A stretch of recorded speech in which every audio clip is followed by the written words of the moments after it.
کندھوں کے برابر اپنے ہاتھوں کو اٹھایا، اور پھر اٹھانے کے بعد یہی صحیح بخاری ہے، اس کا صفحہ 376 ہے، حدیث نمبر 703 ہے۔ سہل بن سعد فرماتے ہیں انہوں نے کہا لوگوں کو یہ حکم دیا جاتا تھا کہ نماز میں ہر آدمی اپنا دایاں ہاتھ بائیں ہاتھ پہ رکھے، دایاں ہاتھ بائیں ہاتھ پہ رکھے۔ ابو حازم نے کہا میں تو یہی سمجھتا ہوں کہ سہل اس بات کو رسول اللہ صلی اللہ علیہ وسلم تک پہنچاتے ہیں۔ اب دایاں ہاتھ جب اس بائیں پہ رکھا جائے گا، یہ دایاں یہ بائیں، ٹھیک ہے، اب یہ رکھیے، ایٹومیٹک کہاں آتا ہے؟ کہاں آتا ہے؟ سینے پہ۔ یہ دایاں اوپر بایاں نیچے زور لگا رہا ہو تو نیلت میں بھی آنا، اور بندہ بھی سیدھا نہیں کھڑا ہو سکتا۔ یہ میری ناف ہے، یہ دیکھو یہ میری ناف ہے۔ اب یہ دایاں اوپر بایاں نیچے کر کے یہ ناف کے نیچے رکھو تو میں سیدھا نہیں ہو سکتا، اور جب یہ ناف کے نیچے کروں گا تو پھر الٹا ہو جائے گا، بایاں اوپر ہو جائے گا دایاں نیچے ہو جائے گا۔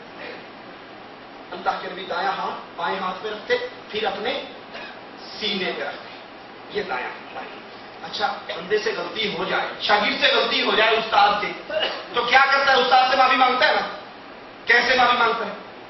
کبھی آپ نے دیکھا ہے کسی شاگرد نے معافی مانگی؟ وہ کہ استاد جی یہ غلطی ہو گئی، استاد جی معاف کر، ابو جی غلطی ہوگی، آئندہ نہیں کرتا، معاف کرتا ہوں۔ ہاتھ کہاں ہے جی؟ بولو ہاتھ کہاں ہے؟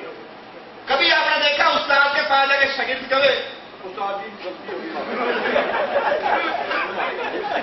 ڈرامہ کرتے ہیں؟ کبھی کسی نے یاد رکھ کے معافی مانگا؟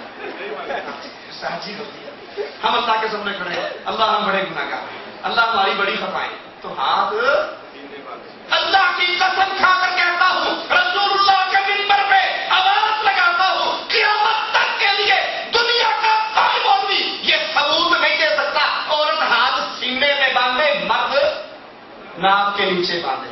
اللہ کے رسول نے سب کو ایک حکم دیا، صلو، نماز پڑھو کما رأیتمونی اصلی، جیسے میں نے نماز پڑھ کے دکھائی ہے۔ یہی حکم عائشہ کے لیے ہے، یہی حکم ابو بکر کے لیے ہے، یہی حکم حفصہ کے لیے ہے، یہی حکم عمر کے لیے ہے۔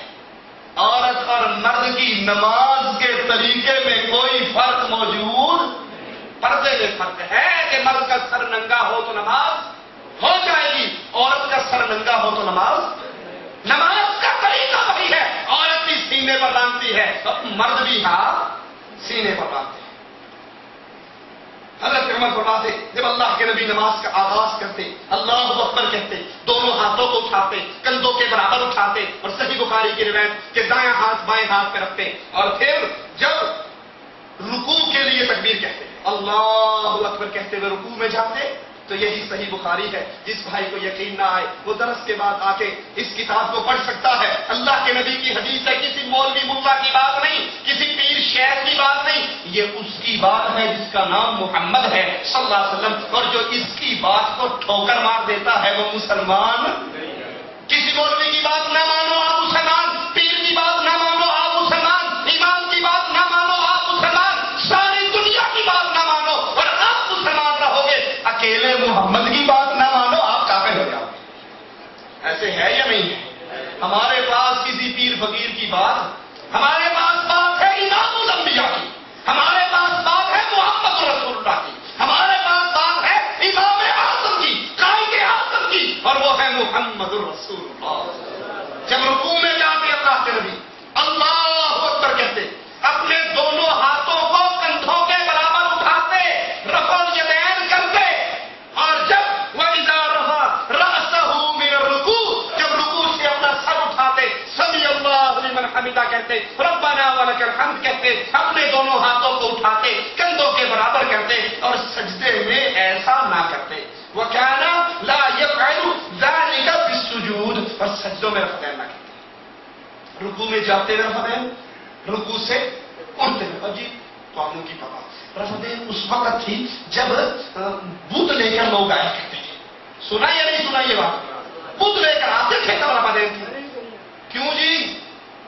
بت کٹو کٹے نہ سے ہونا، چھوٹے سے چھوٹا بت اتنا تو ہوگا نا، لو جی یہ بت میں نے لے لیا، یہ بت آ گیا، اب میں نماز ہم تو کرتے ہیں نا سنت کے مطابق کندھوں تک، اور جو یار لوگ بتوں کی روایت پیش کرتے ہیں وہ کہاں تک کرتے ہیں؟ تو پہلی میں بت گر گیا، یہ بت تو پہلی میں گر گیا، پہلی کیوں کرتے ہو؟ اچھا اس کو بھی چھوڑو۔ دوسری بات، یہ نماز جماعت سے فرض کہاں ہوئی تھی جی؟ مدینہ میں. اور بتوں والی پارٹی کہاں تھی؟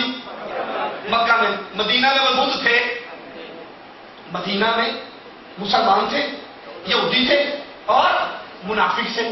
یہ مشرکین بت پوجنے والے تو مکے میں تھے. جہاں بت تھے وہاں فرض نماز جماعت سے ہوئی نہیں تھی، اور جہاں جماعت سے نماز تھی وہاں بتوں والا روڑا. مان لیتے جی بت لے کر آتے تھے.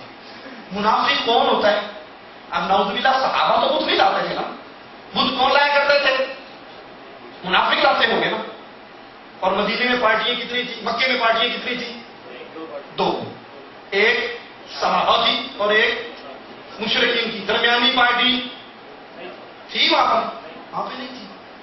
وہاں پر منافقین مکے میں تھے ہی نہیں. اللہ اکبر. اچھا منافق کہتے کس کو ہیں؟ جو اوپر سے آپ کا اندر سے دشمن، اوپر سے آپ کا اور اندر سے. جب وہ بت لے کر آتے تھے تو صحابہ کو پتہ نہیں لگ جاتا تھا، نبی کو پتہ ہے یہ منافق ہے. پھر عمر ابن خطاب اس کی گردنیں کیوں نہیں کاٹ دیتے تھے؟ یہ جھوٹ ہے مولویوں کا.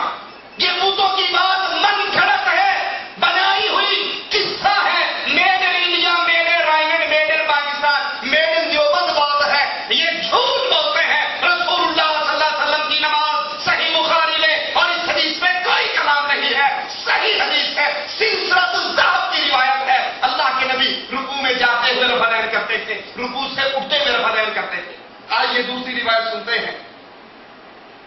عبداللہ ابن عمر فرماتے ہیں 699 حدیث نمبر ہے کہ رسول اللہ صلی اللہ علیہ وسلم جب نماز پڑھتے کھڑے ہوتے تکبیر تحریمہ کے وقت اپنے دونوں ہاتھ مونڈوں کے برابر اٹھاتے، یعنی رفتین کرتے. اور جب رکوع کے لیے تکبیر کہتے جب بھی ایسا کرتے. جب رکوع سے سر اٹھاتے اس وقت بھی ایسا ہی کرتے اور فرماتے سمی اللہ لمن حمیدہ. 700 نمبر حدیث ہے. تیسری روایت ہے کہ مالک بن حویرث فرماتے ہیں کہ رسول اللہ صلی اللہ علیہ وسلم کہ یہ صحابی نماز کا آغاز کرتے اور جب نماز شروع کرتے اللہ اکبر کہتے، اپنے دونوں ہاتھوں کو اٹھاتے، کندھوں کے برابر اٹھاتے. جب رکوع میں جاتے پھر رفع کرتے، جب رکوع سے اٹھتے پھر رفع کرتے. ابو حمید ساعدی کی روایت اسی حدیث کے نیچے ہے کہ آپ اپنے ہاتھوں کو کندھوں کے برابر، مونڈوں کے برابر اٹھاتے. رسول اللہ صلی اللہ علیہ وسلم کی ایک اور حدیث سنیے. حضرت نافع بیان کرتے ہیں ابن عمر سے کہ جب وہ نماز میں داخل ہوتے تکبیر تحریمہ کہتے، اپنے دونوں ہاتھوں کو اٹھاتے، کندھوں کے برابر کرتے. اور جب 2 رکعتیں پڑھ کے تیسری رکعت کے لیے تشہد سے کھڑے ہوتے اللہ اکبر کہتے، اپنے دونوں ہاتھوں کو بلند کرتے، رفع الیدین کرتے. رفع الیدین نماز میں کتنے موقعوں پر ہے؟ 4 موقعوں پہ. ایک نماز شروع ہوئی اللہ اکبر، یہ رفع الیدین. ایک آپ رکوع میں گئے اللہ اکبر، یہ رفع الیدین. ایک آپ نے رکوع سے سر اٹھایا، رکوع سے سر اٹھایا اللہ اکبر، یہ تیسرے فرض ہے. اور جب 2 رکعتیں پڑھ کے آپ کھڑے ہوتے، 2 رکعت پڑھ کے جب آپ کھڑے ہوتے تیسری رکعت کے لیے، جیسے ہم مغرب کی نماز میں اور ظہر کی نماز میں، عصر کی نماز میں، عشاء کی نماز میں کھڑے ہوتے ہیں، تو پھر تیسری رکعت کو کھڑے ہوتے تھے اللہ اکبر کرتے اور فضائل کرتے. یہ 4 موقع پر رسول اللہ صلی اللہ علیہ وسلم کی سنت ہے. آئیے اللہ کے نبی علیہ الصلوۃ والسلام کی اس فرمان کو سنیے. اللہ کے نبی فرماتے ہیں لا صلاۃ لمن لم یقرأ بفاتحۃ الکتاب. جو نماز میں سورۃ فاتحہ نہیں پڑھتا لا صلاۃ، اس کی کوئی نماز، وہ امام ہو، وہ مقتدی ہو، وہ فرض ہو، وہ سنت ہو، وہ نفل ہو، وہ عید ہو، وہ جنازہ ہو، وہ استسقاء کی نماز ہو، وہ خوف کی نماز ہو، ہر نماز جس کو لفظ نماز جس پر فٹ ہوگا، رسول اللہ صلی اللہ علیہ وسلم کا فرمان ہے لا صلاۃ لمن لم یقرأ بفاتحۃ الکتاب. جو فاتحہ نہیں پڑھتا اس کی نماز نہیں ہوتی. اور جی آپ کو کیا پتا قرآن پاک میں نہیں آیا اذا قرئ القرآن فاستمعوا له.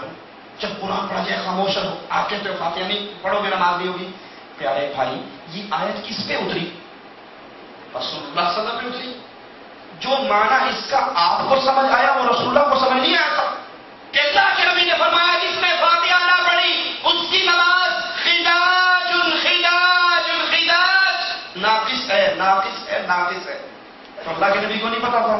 اچھا مزے کی بات، دشمنی لے کر صرف فاتحہ سے. اگر اس کا یہ معنی لے لیا جائے کہ جب امام قرآن پڑھے تم خاموش رہو، جب امام فاتحہ پڑھے تم خاموش رہو، ٹھیک ہے.